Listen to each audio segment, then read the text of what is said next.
یک مقاله بوانی کمی باره و مسماری مقاله گوشتارو کنتو رمز اشیا برا ادا یک رنده دیگه بلوچی شعرا مسمار تکرار کنیم. سلامت به بیاد شعر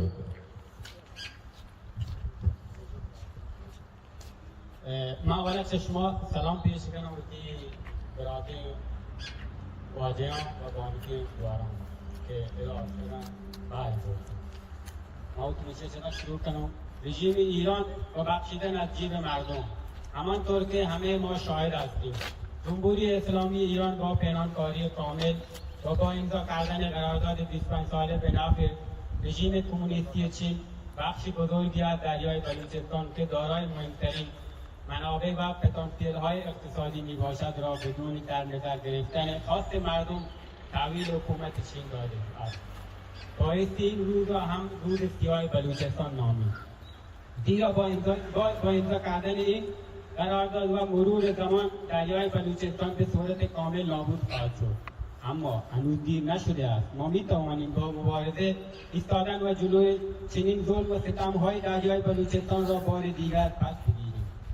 ما در سرزمینی زندگی میکنیم که چشم تمام جهانیان به ثروت‌هاش دوخته شده، از سواحل فکر گرفته تا منابع زیرزمینی دریای بلوچستان و با موقعیت‌های استراتژیک خود میتواند حق تعمیری که ده‌هاست ملت بلوچ را گرفتار کرده به صورت کامل از بین ببرد.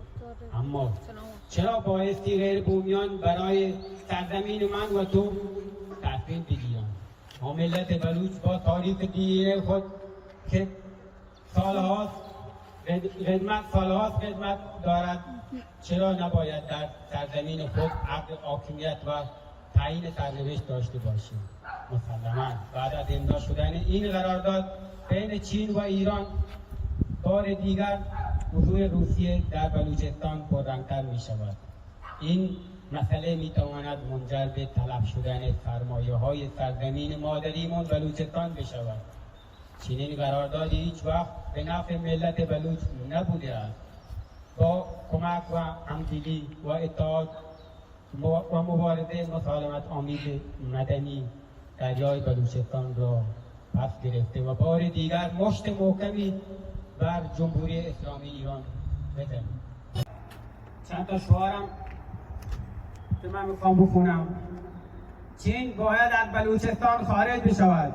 چین باید از بلوچستان خارج شود. چین باید از بلوچستان خارج شود. چین باید از بلوچستان خارج شود. حزب مردم بلوچستان قرارداد چین و ایران را به رسمیت نمی‌شمارد. حزب مردم بلوچستان قرارداد ایران و چین را به رسمیت نمی‌شناسد.